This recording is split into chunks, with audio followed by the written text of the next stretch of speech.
بسم اللہ الرحمن الرحیم الحمد للہ والصلاة والسلام علی رسول اللہ وعلی آلہ آل اللہ لا سیما بقیت اللہ ولعنت اللہ علی اعدائہم اعداء اللہ من یومنا هذا الى لقاء اللہ اما بعد فقد قالت بضعة الرسول فاطمة سيدة نساء العالمين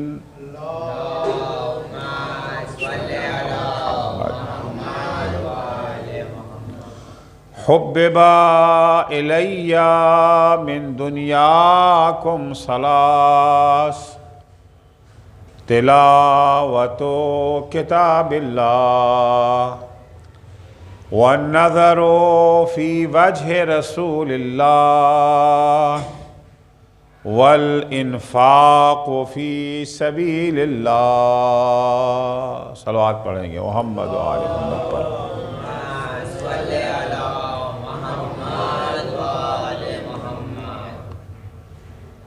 صدیقہ طاہرہ فاطمہ زہرا سلام اللہ علیہا وہ عظیم خاتون جس کے فضائل و کمالات کو سمجھنے سے انسان عاجز ہے۔ جب سمجھ نہیں سکتا تو بیان کیا کرے گا؟ فضائل زہرا کو بیان کرنے کے لیے انسان کے پاس الفاظ نہیں ہے۔ کتنی عظمتوں کی مالک ہیں سیدہ۔ امام محمد باقر علیہ السلام فرماتے ہیں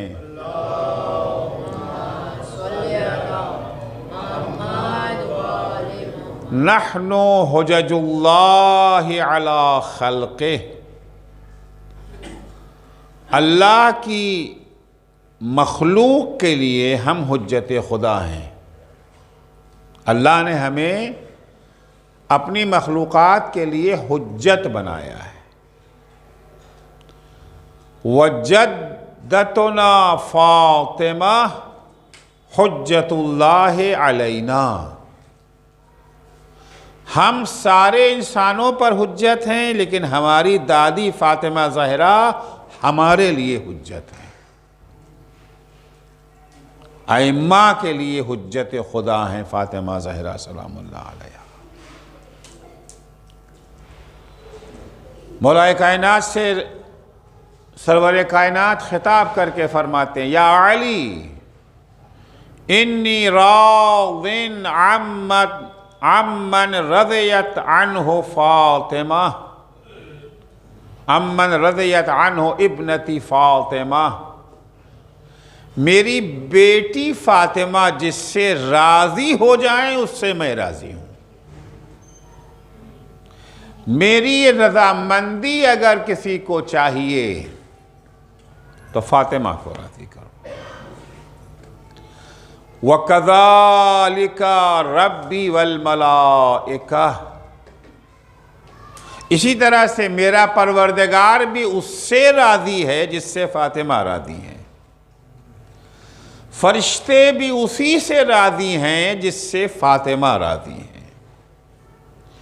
یا علی ویل لمن ظلمہا، اے علی جہنم ہے اس شخص کے لیے جو فاطمہ پر ظلم کرے گا۔ وَيْلٌ لَمَنْ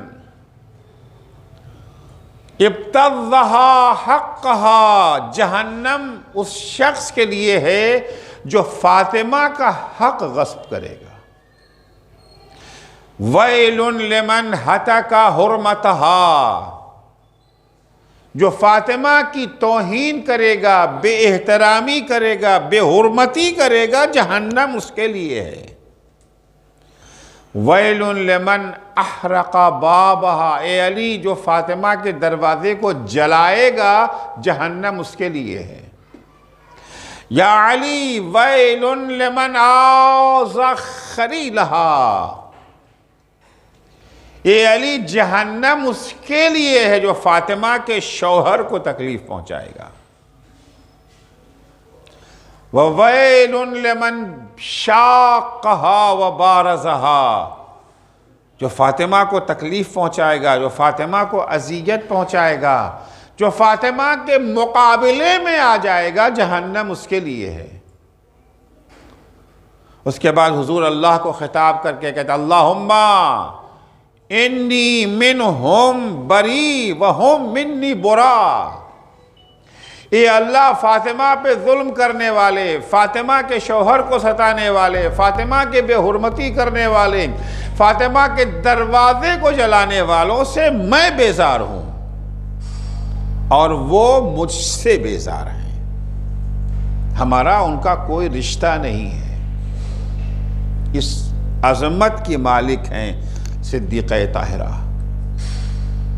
ان عظمتوں کی مالک فاطمہ فرماتی ہیں حبب الی من دنیاکم ثلاث، تمہاری دنیا میں سے مجھے صرف 3 چیزیں پسند ہیں، 3 چیزیں محبوب ہیں میری نگاہ میں۔ اس میں سب سے پہلے تلاوت و کتاب اللہ، کتاب خدا قرآن مجید کی تلاوت، یہ مجھے پسند ہے، محبوب ہے میری نگاہوں میں تمہاری دنیا میں۔ کیوں جناب فاطمہ اتنی اہمیت دے رہی ہیں قرآن کو؟ کل عرض کیا تھا ایک وجہ تو یہ ہے کہ یقینی طور سے اگر کسی چیز کے، کسی کتاب کے بارے میں کہا جا سکتا ہے یہ کلام خدا ہے تو وہ قرآن مجید ہے۔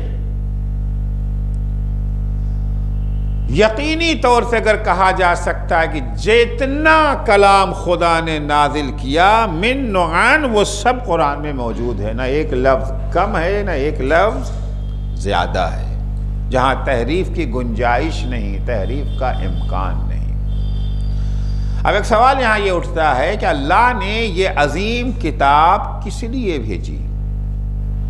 کوئی مقصد تو ہوگا نا، ظاہر سی بات ہے ہم آپ بھی اگر بات کرتے ہیں تو ہماری بات کا کوئی مقصد تو ہوتا ہے نا، چاہے زبان سے کہیں چاہے قلم سے لکھیں، اس کا ایک مقصد تو ہوتا ہے نا۔ بلا وجہ بولتے چلے جا رہے ہیں تو اگر تھوڑی بہت بھی عقل ہے تو ایسا کام نہیں کریں گے۔ اگر ہم تقریر کر رہے ہیں یا کسی سے بات کر رہے ہیں، اگر اس کے سمجھ میں بات نہیں آ رہی تو پلٹ کے پوچھتا ہے نا بھئی آپ کہنا کیا چاہتے ہیں۔ انسان یوں ہی بات کرتا رہے، اس کا کوئی مقصد نہ ہو، عقل مند انسان سے یہ بات بعید ہے۔ تو خدا جو خالق عقل ہے، عقل مند ہی نہیں، جو سرچشمہ عقل ہے، منبع عقل ہے جو خدا، تو ممکن نہیں ہے نا کہ اتنی عظیم کتاب بھیج رہا ہے، اس کی حفاظت کی ذمہ داری بھی لے رہا ہے کہ اس میں نہ کمی ہوگی نہ اضافہ ہوگا، ہم اسے باقی رکھیں گے، یہ ختم ہونے والی کتاب نہیں ہے، مٹنے والی کتاب نہیں ہے، تو اس کا تو کوئی مقصد تو ہوگا نا۔ کیا مقصد ہے قرآن کا؟ ایک تو مقصد وہ ہے جو ہم لوگ سمجھتے ہیں کہ جی گھر میں رکھو برکت ہوگی، مسافر جا رہا ہے تو اس کو قرآن کے نیچے سے گزار دو، سفر اس کا بخیر و عافیت ہوگا، ہوا دے دو اس کی تو بیمار کو شفا ملے گی۔ یہ مقصد نہیں ہے قرآن کا، ضمنی فائدے ہیں، ایک ضمنی فائدہ ہوتا ہے اور ایک مقصد ہوتا ہے۔ آپ یہاں آئے مجلس میں، خوب نیاز بھی ملتی ہے، چاہے یہ جو ہے بسکٹ کی شکل میں، چاہے کھانے کی شکل میں۔ آپ کیا کھانے کے لیے آئے ہیں؟ کھانا ملا، بسکٹ ملے گا، مگر بسکٹ لینے نہیں آپ آئے ہیں. آپ یہاں آئے ہیں صدیقہ طاہرہ کو یاد کرنے کے لیے آئے ہیں. آپ یہاں آئے ہیں ان کی تعلیمات سے فائدہ اٹھانے کے لیے آئے ہیں. آپ یہاں آئے ہیں اسلامی تعلیمات کو سمجھنے کے لیے. آپ یہاں آئے ہیں اللہ سے ثواب لینے کے لیے آئے ہیں. مقصد یہ ہے، مقصد وہ نہیں ہے. ضمنی فائدہ ہے، ضمنی فائدہ ہونا اور ہوتا ہے اور مقصد وہ ہونا اور ہوتا ہے. قرآن مجید کو جو اللہ نے بھیجا ہے، مقصد کیا ہے، کاہے کے لیے یہ قرآن آیا ہے؟ خود قرآن مجید میں اس مقصد کو بیان کر دیا. ان ھذا القرآن یہدی للتی ہی اقوم. دیکھیے، ہر انسان اپنی زندگی میں جو کام بھی کرنا چاہتا ہے اسے ایک راستے کی ضرورت ہوتی ہے. اسے ایک راستہ چاہیے نا وہاں تک پہنچنے کے لیے. منزل تک پہنچنے کے لیے راستہ چاہیے. اسٹیشن جانا ہے، اگر راستہ نہیں معلوم ہے آپ کو تو آپ کیسے جائیں گے؟ اگر راستہ ہی نہ ہو تو آپ اسٹیشن تک جا نہیں سکتے. ایئرپورٹ جانا ہے، اپنے کارخانے تک جانا ہے، اپنی دکان تک جانا ہے، راستہ تو چاہیے نا. راستے کے بغیر آپ پہنچ نہیں سکتے. اچھا، راستہ تو موجود ہے مگر ہمیں نہیں پتا کہ راستہ ہے کہاں، تو اس کا بھی کوئی فائدہ نہیں ہے. راستہ بھی چاہیے اور راستہ بتانے والا بھی چاہیے، جو رہنمائی کرے، ہماری ہدایت کرے، بتائے ہمیں کہ کہاں ہے. ہر انسان کو روٹی کپڑا مکان چاہیے. یقیناً ہماری ضرورت ہے، روٹی ہماری ضرورت ہے، کھانا ہماری ضرورت ہے. کھانا نہ ملے مر جائیں گے. لیکن کھانے کا ہونا کافی نہیں ہے. کوئی ہو جو بتائے کہ کیا کھائیں اور کیا نہ کھائیں. ہم کھانا کھا رہے ہیں زندہ رہنے کے لیے، کہیں ایسا نہ ہو کہ وہ کھانا کھا لیں جس سے ہماری زندگی ختم ہو جائے، جو ہماری موت کا سبب بن جائے. تو کھانا ضروری ہے ہمارے لیے، مگر اس سے زیادہ ضروری یہ جاننا ہے کہ کیا کھائیں اور کیا نہ کھائیں، کیا پئیں اور کیا نہ پئیں، کس راستے پر چلیں، کس راستے پر نہ چلیں، کون سا بزنس کریں، کون سا بزنس نہ کریں. ہر بزنس تو انسان کو فائدہ نہیں نہ پہنچاتا. تو انسان کی سب سے بڑی ضرورت کیا ہے؟ ہدایت. سب سے بڑی ضرورت انسان کی ہدایت ہے. اللہ نے قرآن کو کس لیے نازل کیا؟ ان ھذا القرآن یہدی. ہم نے یہ قرآن تمہیں دیا ہے، اس قرآن کا کام کیا ہے؟ تمہیں راستہ دکھانا ہے. کون سا راستہ؟ للتی ہی اقوم. دو راستے ہیں. ایک راستہ یہ بھی منزل کی طرف جاتا ہے، وہ بھی منزل کی طرف جاتا ہے. اس میں گڈھے بہت ہیں، خطرات بہت ہیں. اس راستے پہ چور ڈاکو بہت ہیں، جانور، خطرناک جانور اس راستے پر پائے جاتے ہیں. ایک راستہ وہ ہے صاف ستھرا بہترین سڑک، کہیں گڈھا نہیں، کچھ نہیں، پرام، نہ کوئی چور ہے، نہ کوئی ڈاکو ہے، نہ کوئی جانور ہے. تو دونوں راستوں میں سے کس راستے پہ چلنا آپ پسند کریں گے؟ ان ھذا القرآن یہدی للتی ہی اقوم. یہ قرآن اس راستے کی طرف ہدایت کرتا ہے جو سب سے زیادہ سیدھا راستہ ہے، سب سے زیادہ محفوظ راستہ ہے، سب سے زیادہ صاف ستھرا راستہ ہے. تو قرآن کا ایک اہم مقصد کیا ہے؟ راستہ دکھانا، ہدایت. اور عرض کیا میں نے کیا دی تو ہدایت اللہ کی سب سے بڑی نعمت ہے. خوب اللہ نے ہمیں بے شمار نعمتیں دی ہیں، اتنی نعمتیں دی ہیں کہ اگر انہیں گننا چاہیں تو گن نہیں سکتے. قرآن خود کہتا ہے ان تعدوا نعمت اللہ لا تحصوها. اگر تم اللہ کی نعمتوں کو گننا چاہو تو تم اللہ کی نعمتیں گن نہیں سکتے ہو. شکر ادا کرنا تو دور کی بات ہے. ہمیں تو بہت سی نعمتوں کو تو ہم جانتے بھی نہیں ہیں. جتنی نعمتیں اللہ نے دی ہیں، ہر نعمت اپنی جگہ کے اوپر، اس کی قیمت معین نہیں کی جا سکتی ہے. اتنی قیمتی ہے کہ قیمت معین کرنا انسان کے بس کی بات نہیں ہے. یہ اور بات ہے کہ ہمیں ان نعمتوں کی اہمیت کا احساس نہیں ہے۔ ہماری مثال تو اس مچھلی کی ہے جو دریا میں تیر رہی ہے، اسے پانی کی قیمت کا اندازہ نہیں ہے کہ وہ پانی اس کے لیے کتنا قیمتی، کوئی چاروں طرف جب سے آنکھ کھولا پانی ہی دیکھا، پانی ہی دیکھا۔ لیکن جب مچھلی کو دریا سے نکال کے خشکی پہ ڈال دیا جاتا ہے تب اسے پتہ چلتا ہے کہ پانی کتنا قیمتی تھا، تب اسے احساس ہوتا ہے۔ یہی حال ہم لوگوں کا بھی ہے، جب تک نعمتیں چھنتی نہیں ہیں تب تک ہمیں احساس نہیں ہوتا۔ ہم ہمیشہ ان نعمتوں کے بارے میں شکوہ کرتے رہتے ہیں جو ہمارے پاس نہیں ہیں یا کم ہیں۔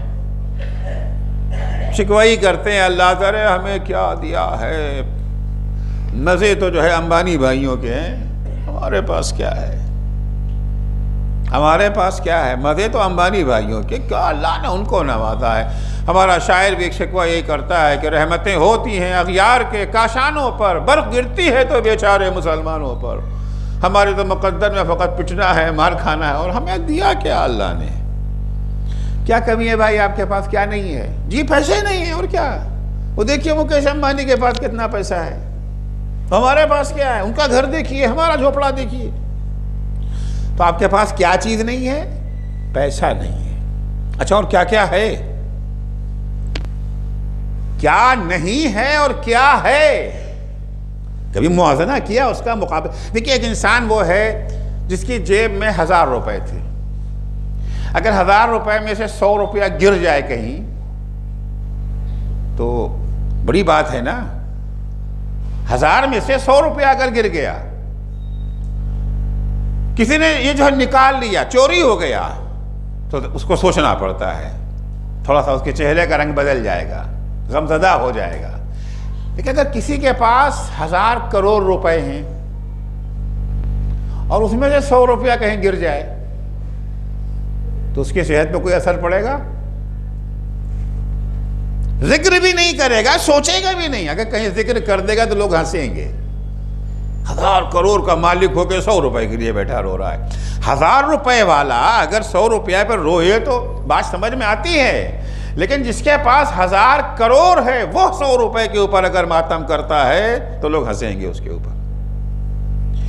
ہمیں شکوہ یہ ہے کہ اللہ نے، ہمارے پاس دولت نہیں ہے، ہمارے ہم روکھی سوکھی کھاتے ہیں، چٹنی روٹی کھاتے ہیں، ہم چھوٹے سے گھر میں رہتے ہیں۔ مکیش امبانی کے پاس اتنا بڑا گھر ہے، اللہ نے انہیں اتنا نواز دیا، ہم لوگوں کو۔ اب سوال آپ سے کیا جائے گا، اچھا آپ نے نہیں جو ہے وہ تو آپ نے بیان کر دیا، آپ کے پاس آنکھیں ہیں کہ نہیں ہیں؟ آنکھیں ہیں؟ ہاں ہیں۔ زبان ہے؟ ہاں ہے۔ کان ٹھیک ٹھاک، کڈنی صحیح سالم، ہارٹ کام کر رہا ہے، ہاتھ ٹھیک ہے، پیر۔ اس میں سے اگر کوئی ایک نعمت چھن جائے، فرض کیجئے کہ مکیش امبانی رات میں سوئے، صبح اٹھے تو اندھے، رات میں سوئے آنکھ تھی، صبح اٹھے اندھے اٹھے، بینائی چھن گئی ان کی۔ اب ظاہر سی بات ہے، یہ ڈاکٹر وہ ڈاکٹر، یہ ڈاکٹر امریکہ والا لاؤ، جرمنی والا لاؤ، یا ہنگامہ ہے، پیسے کی کمی تو نہیں ہے نا۔ سارے ڈاکٹر آگے چیک اپ ہو گیا مگر کسی کی سمجھ میں بیماری آ ہی نہیں رہی ہے، سب ڈاکٹروں نے ہاتھ اٹھا لیا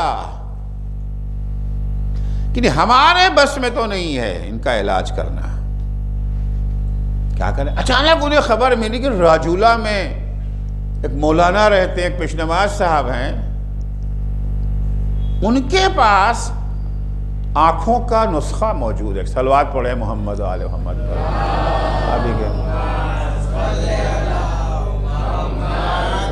مولانا کے پاس جو ہے نسخہ ہے، حضرت عیسیٰ بھی اندھوں کو شفا دیتے تھے، مولانا بھی بہت پہنچے ہوئے ہیں، ان کے پاس میں شفا ہے، یہ شفا دے سکتے ہیں۔ فوراً ہوگا بھائی لاؤ ان کو، بلاؤ، گاڑی بھیجو ان کو لے کے آئیں، ہیلی کاپٹر بھیجو اصلاً لے کر کے آئیں ان کو۔ آیا پیغام، مولانا چلیے، وہ جن کی روشنی چلی گئی، اندھے ہو گئے، وہ آپ کو بلائے۔ ان کا میں کہیں نہیں جاتا، انہیں غرض ہو تو ہمارے گھر آئیں۔ آئیں گے کہ نہیں آئیں گے؟ آئیں گے نا، آ گئے۔ جی مولانا صاحب، بھائی دیکھیے میں فری میں کچھ نہیں کرتا، دین کی خدمت تو فری کر دیتا ہو مگر یہ والا میں پیسے لوں گا۔ ہاں ہاں بولیے کیا لیں گے آپ، کیا لیں گے؟ 1,00,000 2,00,000 کروڑ کیا لیں گے آپ؟ ان کا 1,00,000 2,00,000 نہیں، آپ کی پوری دولت ہمیں چاہیے، پوری دولت ہمیں چاہیے۔ مجھے بتائیے مکیش امبانی اپنی پوری دولت دینے کو تیار ہوں گے کہ نہیں؟ یا کہیں گے نہیں نہیں ٹھیک ہے ہم اندھے رہیں گے، ہمیں قبول ہے، میں پیسے نہیں دے سکتا۔ جتنا ہے سب دینے کو تیار ہو جائیں گے کہ پھر کما لیں گے۔ تو جتنا مکیش امبانی کے پاس ہے وہ تو ہماری ایک نعمت کی بھی قیمت نہیں ہے۔ یہ زبان جس سے اللہ کا شکوہ کیا کرتے ہیں شکر ادا کرنے کے بجائے، اگر خدا نخواستہ گونگے ہو جائیں تو کیا ہوگا؟ کتنا پیسہ دیں گے اس کے علاج کے لیے؟ جتنے میں ہوگا دیں گے نا۔ کن کی نعمت؟ فَبِأَيِّ آلَاءِ رَبِّكُمَا تُكَذِّبَانِ، کن کن نعمتوں کا انکار کرو گے، جھٹلاؤ گے؟ تو اللہ نے اتنی ساری نعمتیں ہمیں عطا کی ہیں اور ہر نعمت اتنی قیمتی ہے جس کی قیمت معین کرنا انسان کے بس کی بات نہیں ہے۔ مگر اتنی ساری نعمتیں دینے کے بعد بھی پروردگار نے کسی نعمت پر احسان نہیں جتایا۔ پورے قرآن میں کہیں نہیں ہے یہ میرا احسان کہ میں نے تمہیں آنکھیں دی، میرا احسان کہ میں نے تمہیں بولنے کی طاقت دی، میرا احسان کہ میں نے تمہیں سننے کی صلاحیت دی، میرا احسان کہ میں نے تمہیں پانی سے نوازا، بارش برسایا، تمہارے لیے آکسیجن کا انتظام کیا ہے کہیں قرآن میں؟ سورہ رحمان میں نعمتوں کا تذکرہ تو ہے، احسان نہیں جتایا۔ بس ایک نعمت ایسی ہے جس پر اللہ نے احسان جتایا ہے۔ ظاہر سی بات ہے احسان چھوٹی موٹی چیزوں پر تو نہیں نا جتایا جاتا۔ کوئی صاحب آئے تھے، آپ نے ان کو 5 روپیہ دے دیا، اب 2 سال کے بعد کہیں آپ کی ملاقات ہوگی، انہوں نے آپ کو سلام بھی نہیں کیا، آپ نے اچھا دیکھو تو اس آدمی کو، اسے میں نے 5 روپے دیے تھے، یہ مجھے سلام بھی نہیں کر رہا ہے۔ تو لوگ ہنسیں گے نا کہ 5 روپیہ کوئی کہنے کی بات ہے۔ لیکن اگر اس کا کاروبار ڈوب رہا تھا، بزنس ڈوب رہا تھا، آپ نے سہارا دیا، 50 لاکھ روپیہ اس کو جو ہے کیش آپ نے تھما دیا تاکہ اس کا بزنس سنبھل جائے، وہ ڈوبتے ڈوبتے اچانک اوج پہ چلا گیا، اب آپ سے ملاقات ہوئی تو آپ کو پہچان ہی نہیں رہا کہ آپ کون۔ اب یہاں تو ہے نا موقع کہنے کا، بھول گئے تو 50 لاکھ روپے میں نے دیے تھے جب تمہارا کاروبار ڈوب رہا تھا، تم تباہی کے دہانے پہ پہنچ چکے تھے۔ تو ہمیشہ احسان جتایا جاتا ہے بڑی چیزوں پر، چھوٹی باتوں پر احسان نہیں جتایا گیا۔ وہ اللہ آنکھیں دیا احسان نہیں جتایا، زبان دیا احسان نہیں جتایا، آکسیجن دیا احسان نہیں جتایا، پانی دیا احسان نہیں جتایا، کھانا دیا احسان نہیں جتایا۔ وہ خدا اگر احسان جتائے کسی نعمت پر، جس کا مطلب ہے کہ وہ بڑی قیمتی نعمت ہے۔ ایک نعمت ہے جس پر اللہ نے احسان جتایا، وہ کون سی نعمت ہے؟ نعمت ہدایت۔ جب نعمت ہدایت اللہ نے دی تو احسان جتایا۔ لقد من اللہ علی المومنین، یقیناً اللہ کا احسان ہے مومنوں پر۔ کب؟ جب آنکھیں دی تب، جب زبان دیا تب، جب عقل عطا کی تب نہیں۔ اذ بعث فیہم رسولا من انفسہم یتلو علیہم آیاتہ ویزکیہم ویعلمہم الکتاب والحکمہ وان کانوا من قبل لفی ضلال مبین۔ یقیناً اللہ کا احسان ہے مومنوں پر اس وقت جب اللہ نے ہدایت کا انتظام کیا، انہی کے درمیان سے ایک رسول کو بھیجا، جو رسول آ کر کے اللہ کی آیتوں کی تلاوت کرتا ہے، ان کے نفسوں کا تزکیہ کرتا ہے، کتاب و حکمت کی تعلیم دے کر کے انہیں گمراہی سے نجات دلاتا ہے۔ اگرچہ اس سے پہلے وہ کھلی ہوئی گمراہی میں تھے، جب ہدایت کا اللہ نے انتظام کر لیا تب کہا احسان، تب کہا احسان۔ اور سب سے بڑی فضیلت یہی ہے، سب سے بڑی نعمت یہی ہے، اور سب سے بڑی فضیلت بھی یہی ہے، ہدایت۔ ممکن ہے کہ انسان کے اندر بہت سارے اوصاف پائے جائیں، وہ عالم بھی ہے، زاہد بھی ہے، متقی و پرہیزگار بھی ہے، خدمت گزار خلق خدا بھی ہے، اور ہدایت کا کام بھی انجام دیتا ہے، ہادی اور رہنما بھی ہے۔ ساری فضیلتیں ایک طرف اور ہدایت کی فضیلت ایک طرف۔ مولا کائنات امیر المومنین حضرت علی ابن ابی طالب علیہ السلام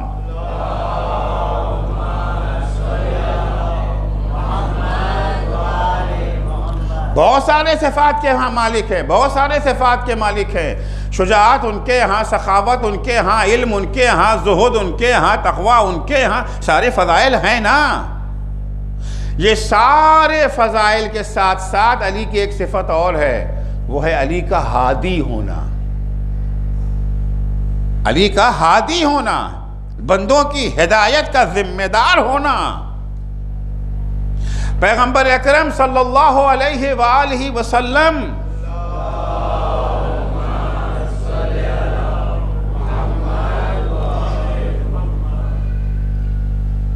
جنگ خیبر ہے، جنگ خیبر کے موقع پر مولا کی سب سے بڑی فضیلت کیا ہے؟ اگر ابھی یہاں کاغذ قلم بانٹ دیا جائے، آپ سے کہا جائے کہ آپ لکھیے کہ جنگ خیبر کے میدان میں مولا کی سب سے بڑی فضیلت کیا ہے؟ کوئی لکھے گا جی سب سے بڑی فضیلت یہ ہے کہ دین کا علم پتھر پہ گاڑ دیا مولا نے۔ کوئی کہے گا سب سے بڑی فضیلت یہ ہے کہ مرہب جیسے پہلواں کو یہ جو ہے پچھاڑ دیا مولا نے۔ کوئی کہے گا سب سے بڑی فضیلت یہ ہے کہ باب خیبر کو تو انگلیوں سے اکھاڑ دیا مولا نے۔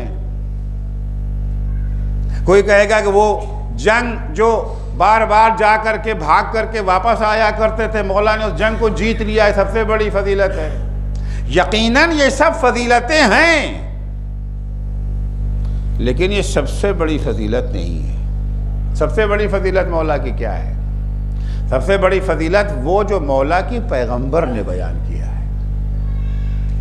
جس وقت مولا کو علم دے دیا، علم دینے کے بعد علم دے دیا، ولی میدان میں جا رہے ہیں، اب مولا کو خطاب کر کے جو پیغمبر نے جملہ کہا ہے، اس سے امیر المومنین کی سب سے بڑی فضیلت کا بھی پتہ چلتا ہے، اور اسی سے اسلامی جہاد کا مقصد اور فلسفہ بھی معلوم ہوتا ہے۔ اسلامی جہاد کاہے کے لیے ہے؟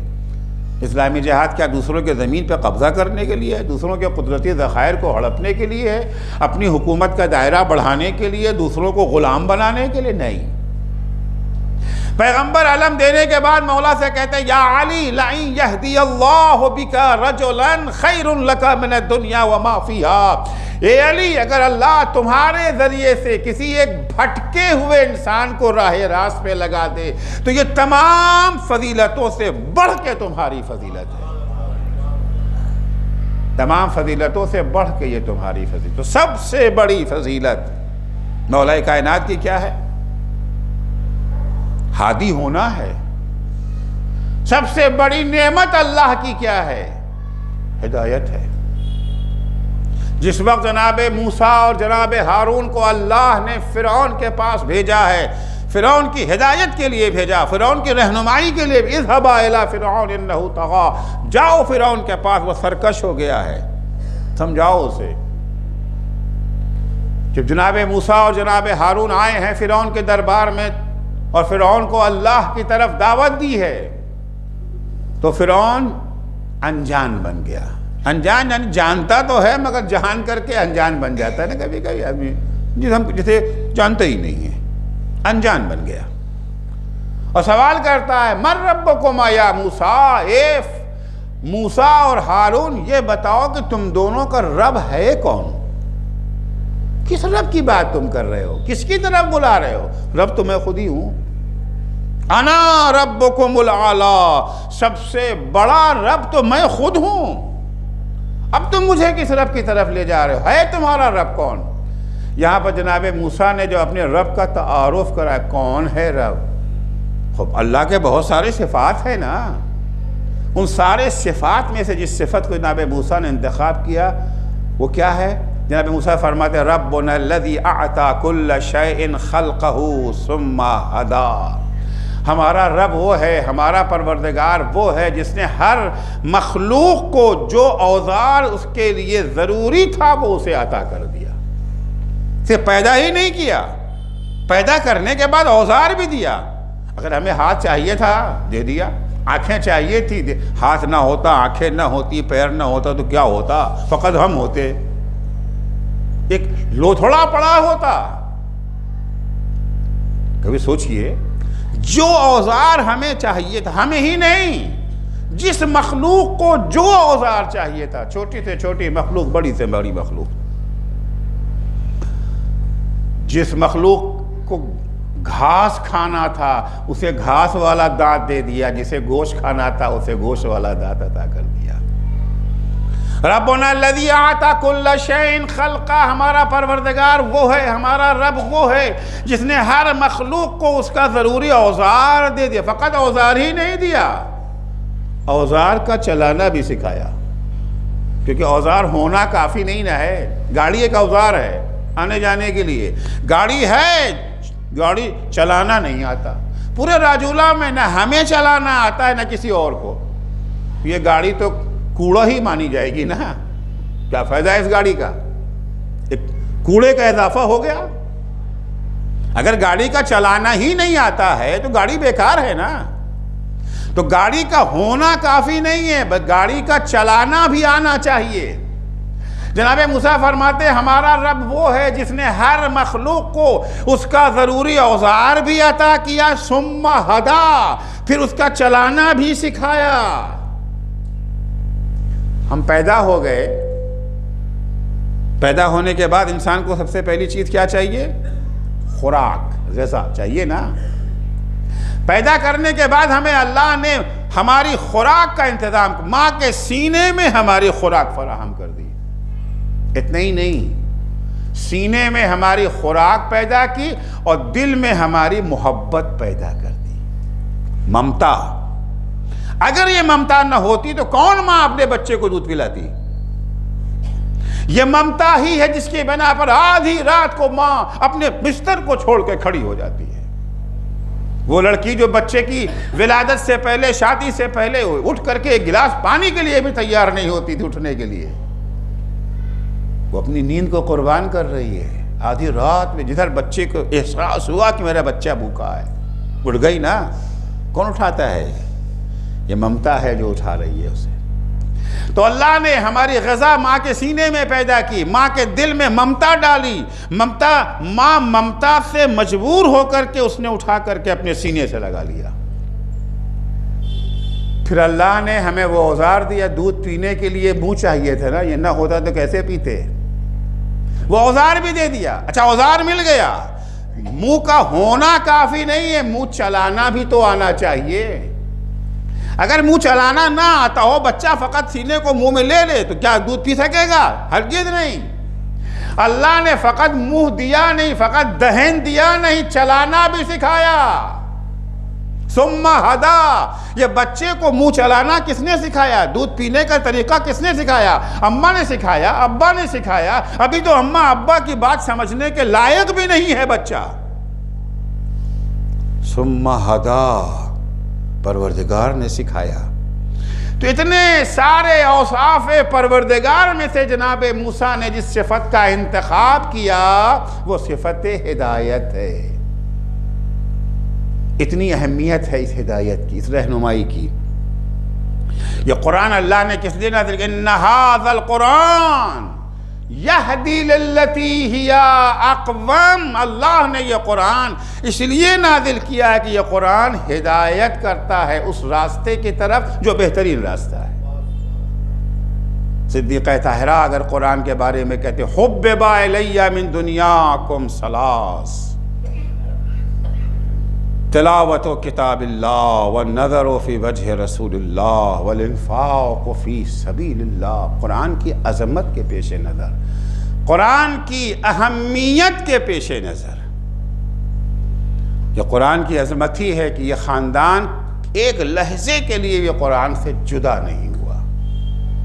سر تن سے جدا ہو سکتا ہے، بدن سے سر کو علیحدہ کیا جا سکتا ہے، مگر ان کے وجود سے قرآن کو علیحدہ نہیں کیا۔ سر کٹنے کے بعد بھی نوک نیزہ سے قرآن کی تلاوت ہو رہی ہے۔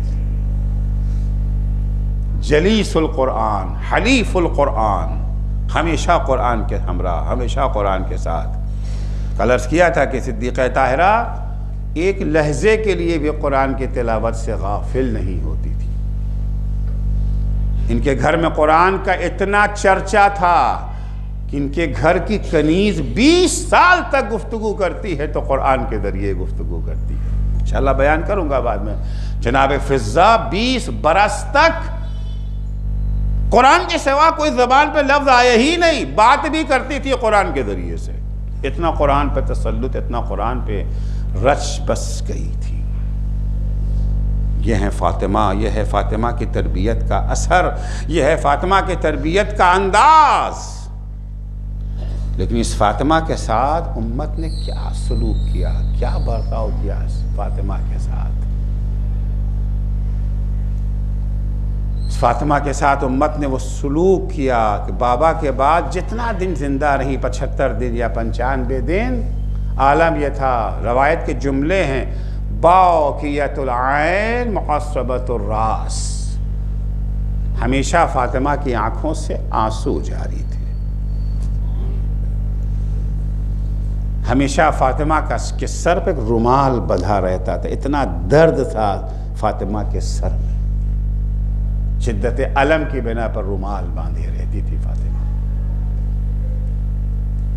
فاطمہ کے دروازے پر آگ لگا دی گئی۔ پیغمبر فرماتے ہیں ویل لمن احرق بابہا، جو فاطمہ کے دروازے کو جلائے اس کے لیے جہنم ہے۔ ویل لمن عوض خلیلہا، جو فاطمہ کے شوہر کو اذیت پہنچائے اس کے لیے جہنم ہے۔ اسی فاطمہ کے شوہر کے گلے میں رسی کا پھندا، کشا کشا اسے کھینچ کے لے جا رہے، اتنی اذیتیں دی گئی فاطمہ کو کہ فاطمہ موت کی آرزو کرنے لگی۔ الہی عجل وفاتی سریعہ، وہ لمحہ آ گیا کہ فاطمہ دنیا سے رخصت ہو رہی ہے۔ مولا سرہانے بیٹھے ہیں، یا ابا الحسن قد حان وقت الوداع والفراق، جدائی کا وقت آ گیا ہے، علی میری وصیتوں کو سنو۔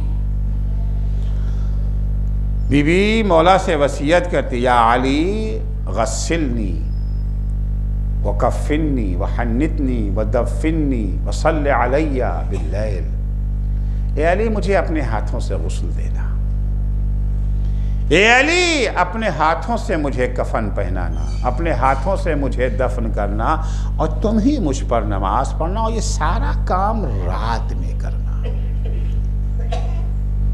اور ایک وصیت بی بی اور کرتی ہیں کہ اے علی دیکھو، جب غسل دینا تو میرا کرتا نہ اتارنا۔ کیوں یہ بی بی وصیت کر رہی ہے کہ رات میں غسل دینا، رات میں کفن پہنانا، اور غسل دیتے وقت میرا کرتا نہ اتارنا؟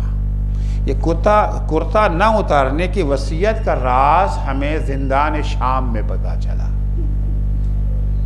جب زندان شام میں سید سجاد اپنی چھوٹی بہن سکینہ کو غسل دے رہے تھے، سکینہ کو غسل دیتے وقت جب سید سجاد نے سکینہ کا پیراہن اتارا ہے، تڑپ گئے سید سجاد، تادیانوں کے نشان دیکھ کر کے سید سجاد تڑپ اٹھے۔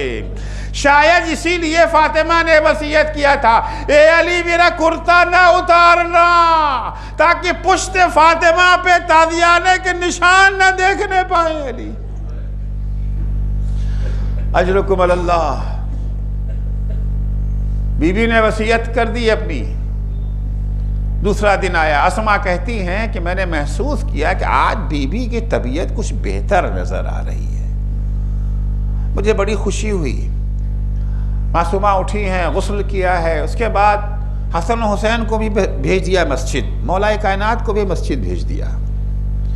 اسما سے کہا، اے اسما دیکھو میں اپنے حجرے میں جا رہی ہوں، جب تک تسبیح و تحلیل کی آواز آتی رہے سمجھ لینا کہ فاطمہ زندہ ہے، اور جب آواز آنا بند ہو جائے تو سمجھ لینا کہ فاطمہ دنیا سے رخصت ہو چکی۔ اسما کہتی ہے بی بی حجرے میں گئی، میں دروازے کے پاس کان لگا کے کھڑی ہو گئی، کچھ دیر تک تو آواز آتی رہی، لیکن اچانک آواز آنا بند ہو گئی، تو میں نے آواز دیا، یا بنت رسول اللہ، یا ام الحسن والحسین، یا زوجۃ ولی اللہ، کوئی جواب جب نہ ملا تو میں حجرے میں داخل ہوئی. میں نے کیا دیکھا؟ بیوی کی روح پرواز کر چکی ہے.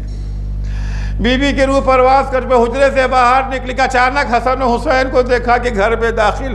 میں نے چاہا کہ بچوں کو فوراً نہ بتائیں کہ ایک دفعہ حسنین نے کہا اسماء میری اماں کہاں ہے. میں نے بہانہ کرنا چاہا اسماء کیا سمجھتی مجھے پتا نہیں ہے. ہم ابھی مسجد سے نکل رہے تھے کہ ایک دفعہ غیب سے آواز آئی ارے فاطمہ کے یتیم آ رہے ہیں.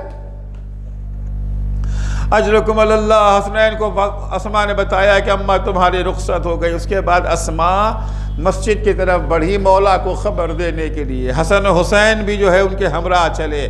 مسجد میں آتے ایک دفعہ حسن حسین سر پیٹنے لگے. ماتت امنا یا بتا ماں دنیا سے رخصت ہو گئی. اسماء کہتی ہے جیسے ہی علی کے کان میں یہ آواز پہنچی علی کھڑے ہوئے. تھوڑی دور آگے بڑھے تھے کہ علی گر پڑے زمین کے اوپر. میں نے کہا مولا یہ کیا ہے اپنے کو سنبھالیے. علی کہتے اسماء تمہیں نہیں معلوم کہ فاطمہ دنیا سے نہیں گئی ہے. میری زندگی کا ستون منہدم ہو گیا. مولا کائنات گھر میں تشریف لائے. تھوڑی دیر تک سیدہ کے سرہانے بیٹھے باتیں کرتے رہے. شام آ گئی. فاطمہ کے وصیت کے مطابق علی کو غسل دینا ہے. کہاں غسل دیا جائے گا؟ گھر ہی میں غسل دینا ہے نا. چھوٹا سا گھر ہے اور وہیں پر چھوٹے چھوٹے بچے بھی ہیں. کوئی 8 برس کا ہے, کوئی 7 برس کا ہے, کوئی 3 برس, کوئی 5 برس. حسن و حسین و زینب و کلثوم کی عمر یہی تو ہے نا. عزیزو ماں جب جوان بیٹوں کے سامنے بھی ماں کو غسل دیا جاتا ہے نا تو بیٹے تڑپ جاتے ہیں. شہرزاد کی چھوٹے چھوٹے بچے ان کے سامنے جب ماں کو غسل دیا جائے گا تو ان کا کیا عالم ہوگا. امیر المومنین نے اسماء سے کہا اے اسماء بچوں سے کہو روئیں. ہم رونے سے منع نہیں کرتے ہیں مگر آواز نہ نکلنے پائے. بلند آواز سے نہ روئیں کیونکہ تم بلند آواز سے رو گے تو انہیں خبر ہو جائے گی جنہیں فاطمہ خبر نہیں دینا چاہتی ہے. نہ جانے کس دل سے اسماء نے بچوں سے کہا ہوگا اور کس طرح سے بچوں نے اپنے جذبات پہ قابو پایا ہوگا. اسماء کہتی غسل شروع ہوا. علی غسل دے رہے تھے. میں پانی دیتی جا رہی تھی. بچے چپکے چپکے کھڑے رو رہے تھے کہ اچانک غسل دیتے دیتے علی کی چیخ نکل گئی. علی دیوار سے سر ٹکرا کے رونے لگے. میں نے کہا مولا آپ تو بچوں کو منع کر رہے تھے, آپ خود کیوں رونے لگے؟ علی نے کہا اسماء نہ پوچھو, فاطمہ دنیا سے چلی بھی گئی, مجھے بتایا بھی نہیں کہ پسلیاں ٹوٹی ہوئی ہیں. غسل دیتے وقت مجھے پتا چلا. الا لعنت اللہ علی قوم ظالمین وَسَيَعْلَمُ الَّذِينَ ظَلَمُوا أَيَّ مُنْقَلَبٍ يَنْقَلِبُونَ. بار الہ تجھے واسطہ ہے محمد و آل محمد علیہ السلام کا, ہماری اس مختصر سی عبادت کو قبول فرما. معبود صدقے میں اہل بیت اطہار علیہ السلام کے ہمیں توفیق عنایت فرما کہ ہم ان ہادیوں کی ہدایت سے بہرہ مند ہو سکیں جنہیں اللہ نے ہماری ہدایت کی ذمہ داری سونپی ہے. معبود صدقے میں اہل بیت اطہار علیہ السلام کے جو مومنین و مومنات پریشان حال ہے ان کی پریشانیوں کو دور فرما. جو بیمار ہیں انہیں شفائے کاملہ عاجلہ عنایت فرما. جو مقروض ہیں ان کے قرضوں کو ادا فرما.